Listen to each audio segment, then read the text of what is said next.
Hello guys, and welcome back to an episode of Books and Looks. Today we are going to be talking about The 7 Husbands of Evelyn Hugo by Taylor Jenkins Reid. There is lots to tell about this book, so I'm going to just dive right in. So it's about a woman named Evelyn Hugo and a woman named Monique. So the woman Monique is usually writing stories, and she gets a confirmation that a woman named Evelyn Hugo wants her to write a story about her, basically. So she essentially gets hired by Evelyn Hugo to go ahead and do this tell-all book about her, and she said she will only do it if Monique is a part of this book. And Monique is really just trying to get her a really big break. She's just recently divorced, so she's kind of just trying to get that really big story out there so she can go ahead and be known a little bit more. She agrees, and she goes to her apartment, and they start listening to Evelyn Hugo go on about her life, and she tells her story about her husbands and everything that led up to her being the age that she is now, which is around 79 years old. Everyone thought she was the most beautiful woman and that she had the most beautiful body. Almost like a Marilyn Monroe is kind of what I was envisioning. So their first husband is Ernie Diaz. She basically tells Monique that she saw Ernie Diaz as a way to get out of her hodunk town, and she wanted to become this famous actress. So she saw it as a way to get out of the town that she was in. She essentially just uses him, and they decide to divorce after she's getting ready to head out and leave. And then her second husband is a man named Don Adler. They make a lot of movies together, and they decide to get married and have this good life. But then Don becomes a little bit of abusive, and he starts beating her up whenever she becomes more famous and more successful than he is.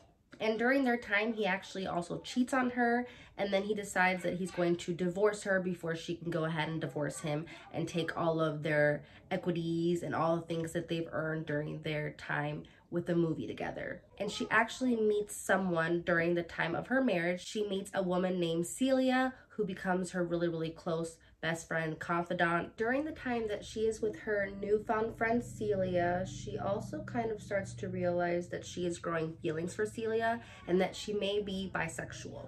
And in order to kind of hide the relationship, she decides that she's going to cover it up by marrying another man. So with the whole Don Adler thing also splitting apart and everything, he does kind of threaten her a little bit, and she does get let go by her studio. So she kind of just stays home and watches Celia earn her awards for supporting actress, and she's very proud of her and things like that. And then she decides that they're going to move to France together. In order to hide the fact that her and Celia are getting a little bit closer, they decide to go ahead and fly to France.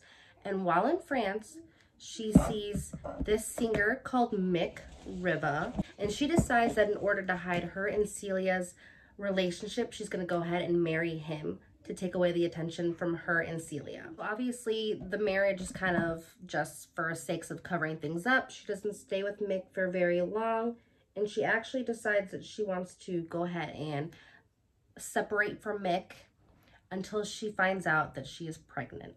And that is where things get a little bit crazy for her and Celia's relationship, because Celia obviously loves her and didn't realize that she was going to sleep with him. So kind of just mess up their plans. Celia gets very upset, and then she ends up just leaving the relationship completely. Evelyn goes to a clinic, and she does take care of that situation there, so that way she didn't have to worry about anything. And then her and Mick ultimately go their separate ways.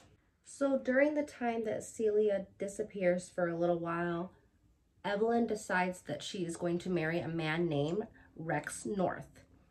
So this marriage is basically just a publicity stunt marriage, if you will. They just go ahead and elope so that they can boost up the sales of their new movie. They only stayed married for about 2 years or so, and then they decide to fake a affair with a man named Harry Cameron so that it looks like they just went about their own separate ways, and there was some infidelity along the way so that no one really pays attention to other scenarios. So that same man, Mr. Harry Cameron, that helped plan the affair for the pictures and the publicity, is actually her next husband that she decides to marry.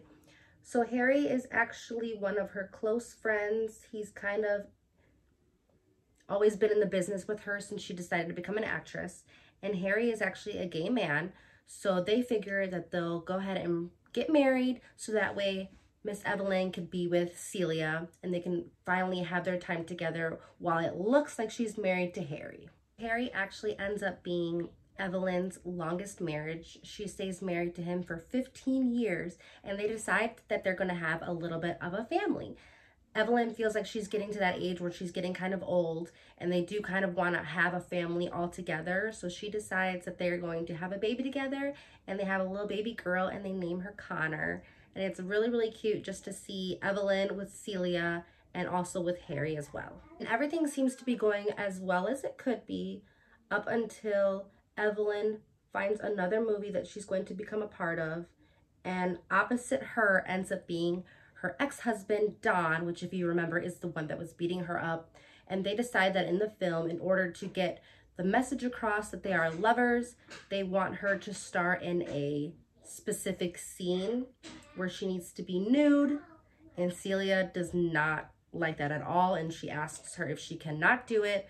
And she goes ahead and decides to do it, which ultimately Celia then leaves again. After being in the relationship for years, Harry decides that he's going to let Evelyn go so that she can actually be loved by someone. Because obviously since he's gay and she's bisexual, they do love each other, but just not in the way that he would love for Evelyn to be loved. So they decide that they're going to go ahead and part their ways. They're going to go and act like they're still best friends, but just live in separate households.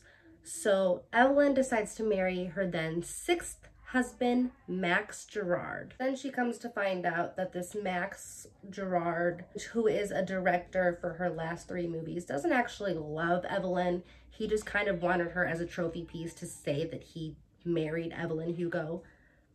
And it's just all very sad, all of these marriages that she gets herself into. While being on his arm and going to the movie premieres and things like that, she does see Celia yet again at the premiere for the movies. And they get to talking and they're reminiscing about life, and Celia lays a bombshell on Evelyn and lets her know that she is dying and that she only has a couple months to a couple years to live. And during all of that, Harry goes and decides to get his own relationship now that he kind of let Evelyn go and now they can kind of live their separate lives. So Harry goes and he starts dating this new man. And Evelyn decides that with Connor, their daughter, and with Celia and everybody all together kind of living happily, that maybe they should move to a completely different country and hopefully kind of just stay out of the limelight so that they can all live their nice lives all by themselves. So she goes ahead and she relays that message to Harry, and Harry doesn't necessarily like the idea of moving their daughter kind of far away from everyone.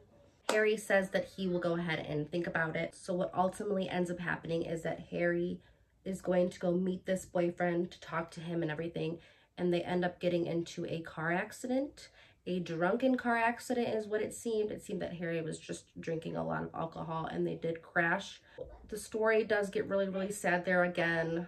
Harry dying because Harry was one of Celia and one of Evelyn's closest friends.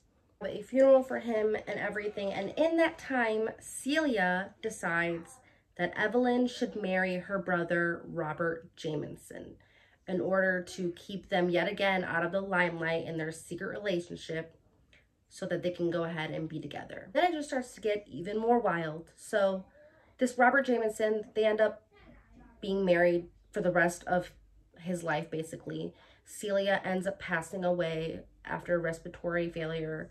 And it's really sad because they reminisce about all the years that they could have been together. Obviously, all that time they spent apart. They could never go out in public and let everyone know that they were indeed together this entire time. And basically all 7 of her husbands, for the most part, were kind of just cover-ups for the fact that she loved Celia, which is so sad and so crazy.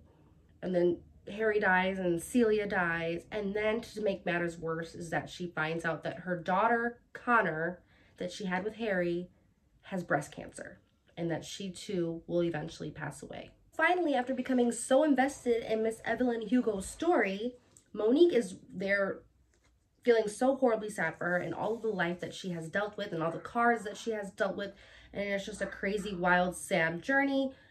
Evelyn decides to drop a bombshell on Monique and let her know why she chose her specifically to go ahead and write her autobiography book. So she goes ahead and she tells her that the man that Harry loved, that got into a car accident with, was essentially Monique's dad. And that Monique's dad loved Harry and that they were together. And that is why she specifically chose her for this story, to let her know that. And that she framed Monique's dad by putting him in the front seat, making it look like he was the drunk driver this whole entire time, when in fact he was just in love with Harry. They were just two men who loved each other. And Monique is so angry, as she should be, because it's a giant bombshell being dropped on her. And a few chapters after that, Evelyn Hugo passes away. They let you know that Monique wrote her autobiography and told everybody that she was bisexual in it, and they told everybody about her real, authentic life. I gave it about an 8 out of 10.